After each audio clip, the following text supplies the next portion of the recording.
Class 10th English, इसके revision test का संपूर्ण हल हम इसमें देखेंगे। तो सबसे पहले इसमें पूछा गया था पैसेज, और फर्स्ट पैसेज में फर्स्ट क्वेश्चन जो पूछा गया था वो था a student without discipline is compared to.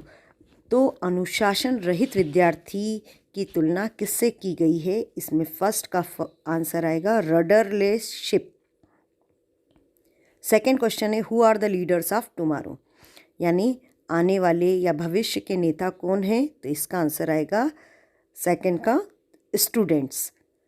Next question है who is an ideal student. तो ये आंसर जो है आपके पैसेज की फर्स्ट लाइन में ही दिया हुआ था। An ideal student is fully conscious of his duties and aware of his responsibilities.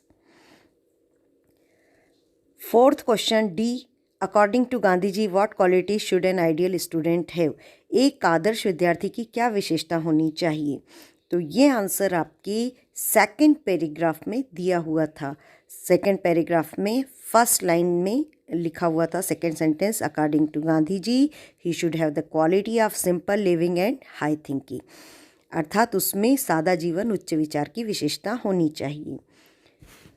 और ई का answer what does Swami Vivekananda say about man and woman, man और वुमन के बारे में विवेकानंद जी ने क्या कहा?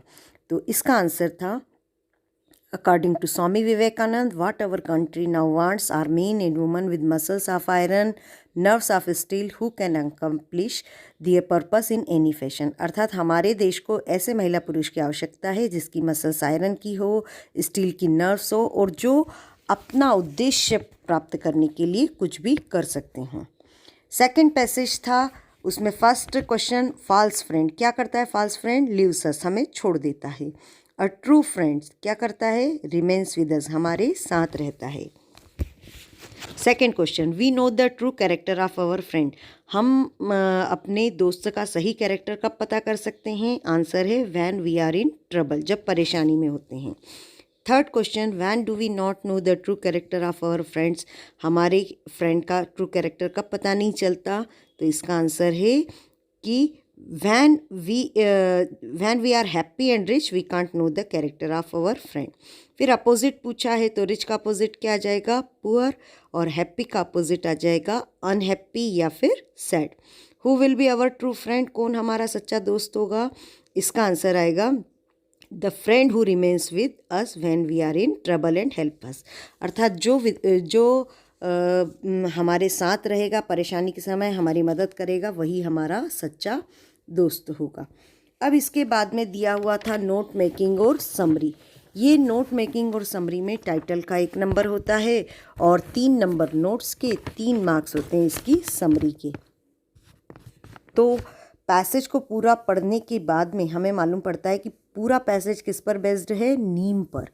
तो नीम से ही हम इसके 3 पॉइंट्स निकाल लेंगे। टाइटल लिखेंगे इसका नीम, और 3 पॉइंट्स जो बनाएंगे उसमें ये लिखेंगे कि भाई वो मिरेकल ट्री क्यों हैं, तो उसकी क्वालिटीज़ बता देंगे कि सबसे पहला तो ये है कि इसके ये एक सॉल्यूशन है लोकस्ट अटैक का, और दूसरा है कि ये चीप हर्बल मेडिसिन है, और तीसरा है इसका कि ये नेचुरल पेस्टिसाइड है, अर्थात ये एक प्राकृतिक कीटनाशक है।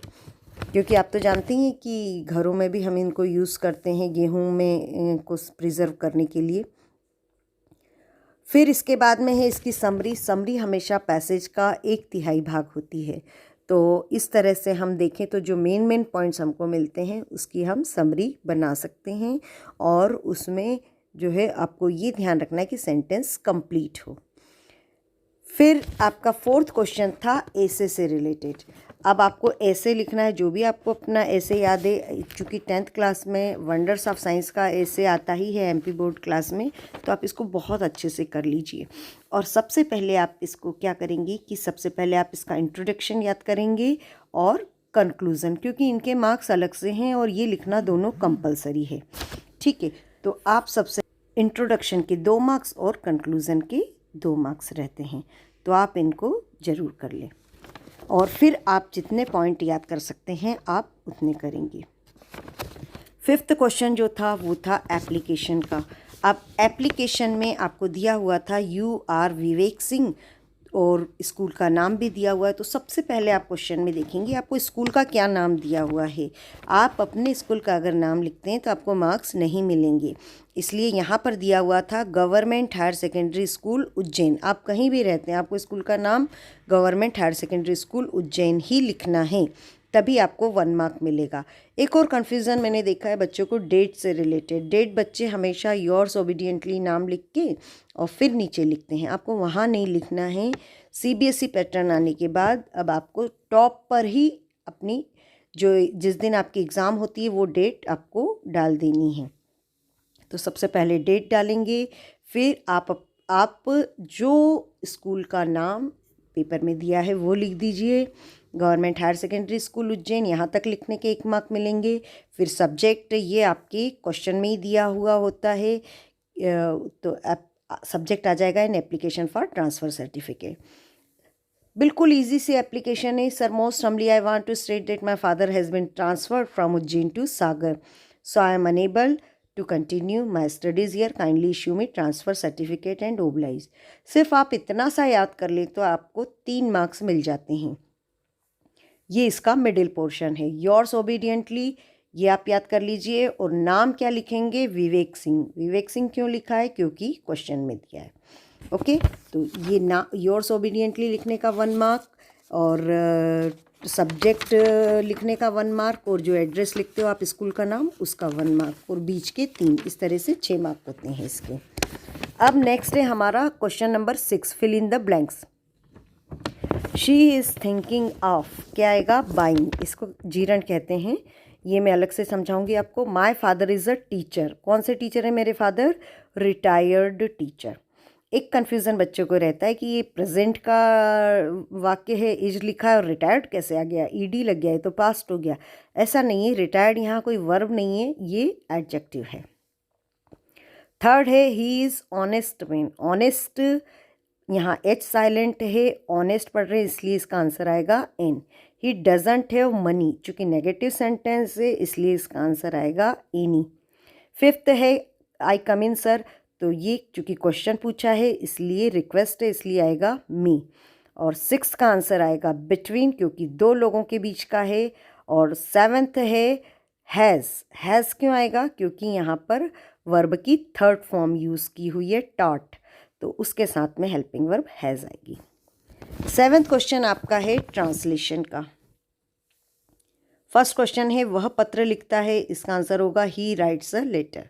आप कैसे हैं, how are you. Bhopal Madhya Pradesh की राजधानी है, Bhopal is the capital of Madhya Pradesh.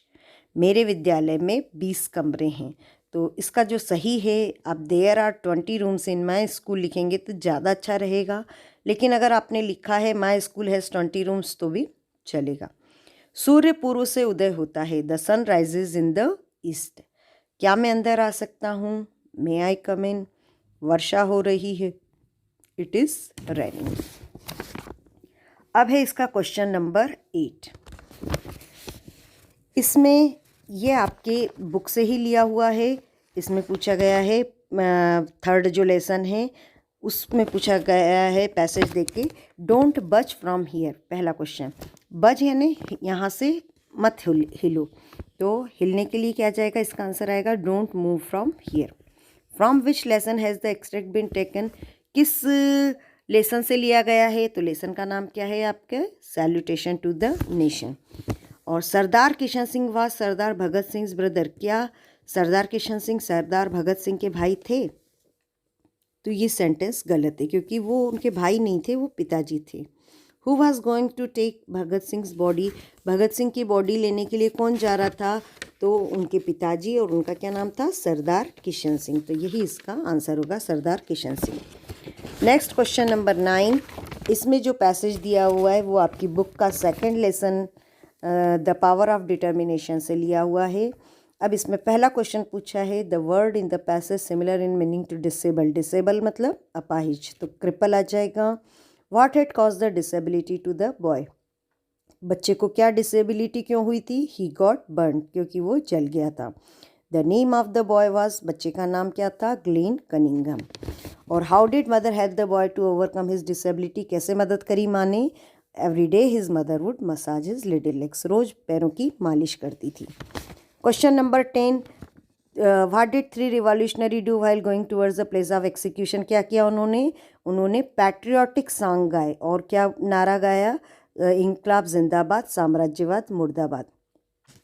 Who is known as शहीद आज़म, शहीद आज़म के रूप में किसको जाना जाता है? तो Bhagat Singh. Question number 11, 3 patriots के नाम बताने हैं, तो वो नाम आ जाएंगे भगत सिंह, सुखदेव और राजगुरु।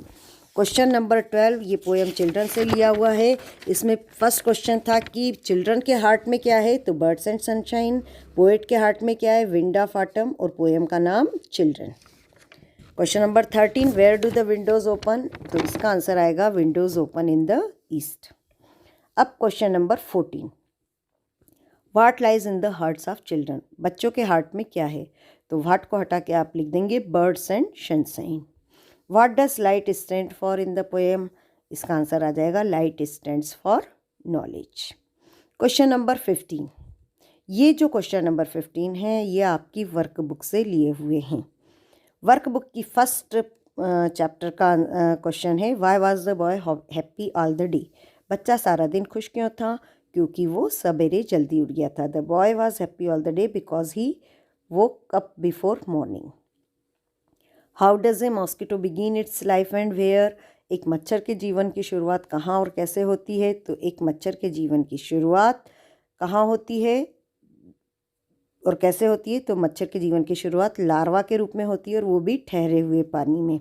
तो आंसर आएगा a mosquito begins its life as a larva living in the stagnant water. Why did the woman start running, महिला ने दौड़ना क्यों शुरू किया? आपको पता है कि जो महिला थी उसने बड़ी भारी सेना को आते हुए देखा तो वो डर गई, घबरा गई और दौड़ने लगी। तो आंसर आएगा seeing the formidable army, the woman got panicked and started running. In what places malaria doesn't occur? Why? कौन से स्थानों पर मलेरिया नहीं होता है और क्यों? तो कौन से स्थानों पर मलेरिया नहीं होता है? मलेरिया सूखे रेगिस्तान वाली जगह पर नहीं होता है क्योंकि वहाँ मच्छरों का प्रजनन नहीं होता है। मच्छरों का प्रजनन कहाँ होता है? कहाँ मच्छर अंडे देते हैं? वो सिर्फ ठहरे हुए पानी में ही देते हैं, बहते हुए पानी में भी नहीं पनप सकते। और जो लास्ट आंसर है, what is the cart carrying, cart यानी गाड़ी, गाड़ी में क्या जा रहा है? तो आपने देखा कि गाड़ी में क्या है? The cart is carrying man and load, गाड़ी में मनुष्य हैं और सामान है। तो ये जो वर्कबुक के क्वेश्चन हैं इनको आप अच्छे से कर लीजिए और अलग अलग चैप्टर वाइज भी मैंने वीडियोस डाल रखे हैं इसके, आप ज़रूर देखिए क्योंकि वर्कबुक के आंसर्स छोटे भी होते हैं और इनमें मार्क्स लाना ज़्यादा आसान होता है। इसमें 3-3 नंबर का एक प्रश्न पूछा जाता है। तो आप इस पेपर को खूब अच्छे से करिए क्योंकि इसी प्रकार का आपका फाइनल का पेपर आएगा। Okay, thank you.